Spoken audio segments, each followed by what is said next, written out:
42살의 소원 왕후에게 다시 억장이 무너질 만한 사건이 벌어지네요. 아이고. 봉 씨가 궁녀 소쌍이란 사람을 사랑하여 궁인들이 서로 수군거리기를 빈께서 소쌍과 항상 잠자리와 거처를 같이 한다 라고 하였다. 아니, 무슨 말이에요, 나 이거 지금? 헐, 이거 그때 우리가 HTX에서 세종대왕의 며느리들이 그때 이제 맞아. 동성연애에서 그게 좀 크게 문제가 됐었다 그 당시에. 네, 맞아. 네. 예전에 세종 며느리 많이 맞아요, 맞아요. 그렇죠. 소원왕후의 며느리이자 세자빈인 순빈 봉 씨가 전무후무한 왕실 동성애 스캔들을 터뜨린 겁니다. 그런데 사실 이 며느리 순빈 봉 씨가 일으킨 소동이 이번이 처음이 아니에요. 소원 왕후와 세종은 7년 전 며느리 순빈 봉 씨를 궁궐에 들이면서 잘 가르치고 싶은 마음을 담아 열려전이라는 책을 선물로 줍니다. 그런데 순빈 봉 씨가 시부모님이 준 열려전을 뜰에 내던져 버린 거예요. 맞아요, 맞아요. 그런데 이게 시작에 불과합니다. 술에 취해 궁녀에 업혀 다니기 일쑤였고요. 질투에 눈이 멀어서 남편 문종이 아끼는 궁녀를 구타하기까지 합니다. 야, 그러니까 순빈봉 씨는 궁녀들의 화장실을 찾아가서 문틈으로 외간 사람을 엿보기도 하고 궁중에서 쓰는 물건과 음식을 몰래 사가로 보내기도 합니다. 게다가 문종의 후궁이 임신을 하니까 순빈봉 씨는 질투심에 눈이 멀어서 가짜 임신 소송까지 벌입니다. 아이고야. 그런데 사실 소원 왕후가 며느리의 이 기행을 겪은 건 이번이 처음이 아니었습니다. 첫 번째 며느리 희빈 김 씨의 사례가 있었습니다. 첫 번째 며느리이자 세자빈을 뽑는 만큼 희빈 김 씨는요. 소원 왕후와 세종이 정말 고르고 골라 정말 정성껏 고른 간택한 그런 여인이었겠죠. 그런데 아들 문종이 그 희빈 김 씨에게 관심을 주질 않는 거예요. 그렇게 2년이 넘도록 후사를 보지 못한 희빈 김 씨는 결국 남편인 세자 문종의 사랑을 얻기 위해서 주술을 쓰다가 들키고 말아요. 결국 세종은 소원 왕후와 상의 끝에 며느리 희빈 김 씨를 배출시킵니다. 그리고 소원 왕후와 세종 부부는 약 3개월 만에 서둘러 두 번째 세자빈을 간택하죠. 바로 앞서 얘기한 왕실의 무법자 순빈 봉 씨였던 겁니다. 하지만 대실패. 두 번째 며느리 순빈 봉 씨가 더한 기행으로 이 소원 왕후와 세종을 놀래킨 거예요. 하지만 두 번째 세자빈마저 쫓아낼 수 없었던 소원 왕후는 바닥부터 끌어모은 그 인내심으로 무려 7년 동안 순빈 봉 씨를 타이르고 또 타이릅니다. 와, 이건 뭐 진짜. 하지만 이게 유교 국가의 정립을 추구하던 세종에게 이게 순빈 봉 씨 동성애 스캔들. 이거는 더 이상 참을 수 없는 아주 심각한 문제였던 거예요. 아유. 결국 1436년 10월 두 번째 세자빈인 순빈 봉 씨도 패출시켜 버립니다. 첫 번째 며느리도 패출, 두 번째 며느리도 패출. 이 세종과 소원 왕후의 마음은 어땠을 것 같아요? 아, 소연홍은 약간 이랬을 것 같아요. 뭔가 나 같은 여자는 찾기가 너무 힘들구나. 그 상황에서 자화자찬이라는 거예요? 아들한테 아들아, 엄마 같은 여자 찾기 힘들지? 힘들어. 너희 아버지도 알아야 되는데. 그런데요, 이 소원 왕후의 골치를 아프게 한 며느리는요, 장남 문종의 아내들만이 아니었습니다.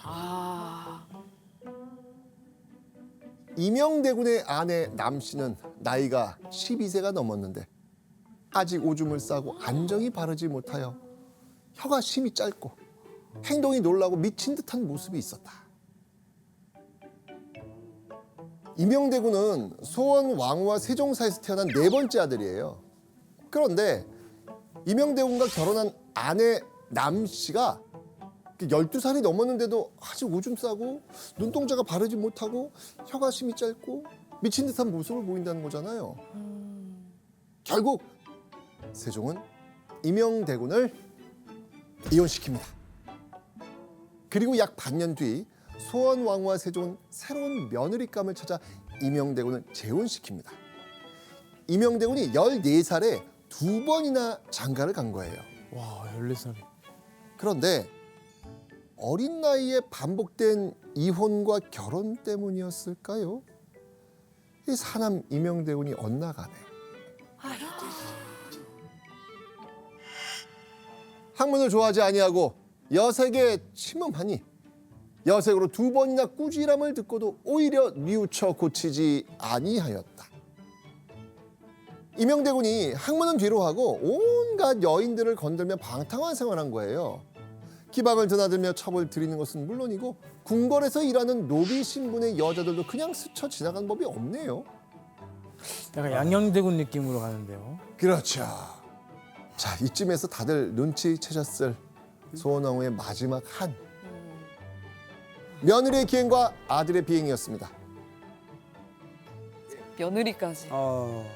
가지 많은 나무에 바람 잘 날 없다라는 말 있잖아요. 그죠? 소원왕후의 아들들이 장성하고 또 결혼을 하면서 온갖 문제가 터져 나오는 거예요.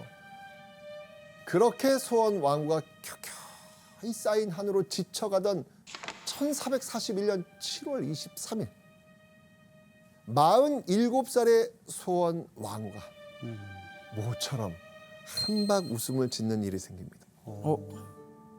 제발 드디어 제발.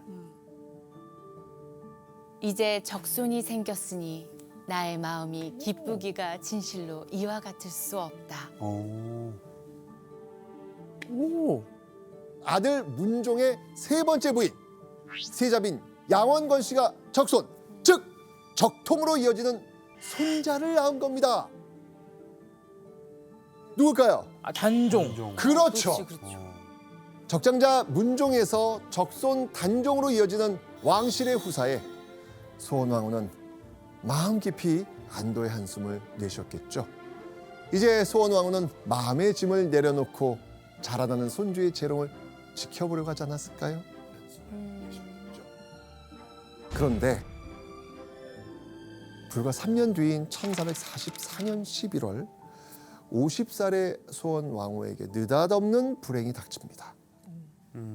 바로 소원왕후의 친정어머니 안 씨가 사망한 거예요. 게다가 엎친 데 덮친 격으로 소원왕후의 불행이 계속돼요. 친정어머니 안 씨가 죽고 약 2주 뒤 소원왕후의 5번째 아들 광평대군이 천연두로 세상을 떠나고 만 거예요. 그리고 또 한 달 뒤 7번째 아들 평원대군마저 천연두의 목숨을 빼앗긴 겁니다. 연달아 계속된 가족의 죽음에 더 이상 삶을 이어갈 의지를 잃고 만 걸까요?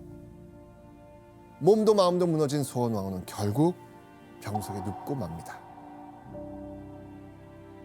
힘든 일도 다 버텼던 분인데 그렇죠. 자식이 이게 먼저 떠난 거는 그렇죠. 버틸 수가 없는 거죠. 그렇죠. 못 살 것 같아요. 네.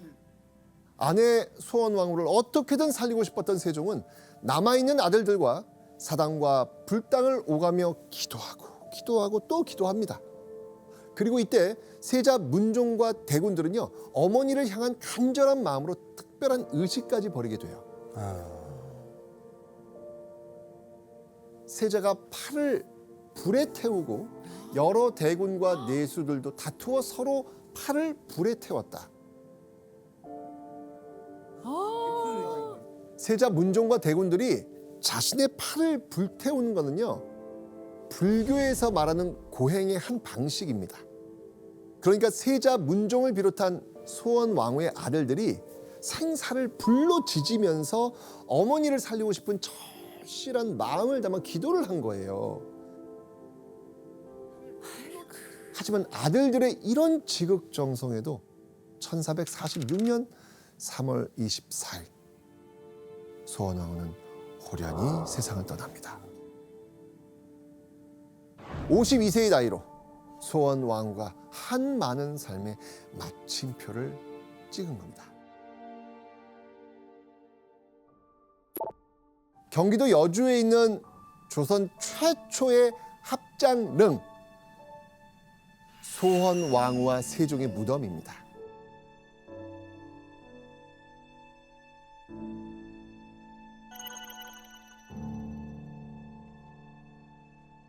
세종은요, 아내 소원왕후의 무덤을 만들면서 그 안에 미리 자신의 자리까지 만들어뒀어요.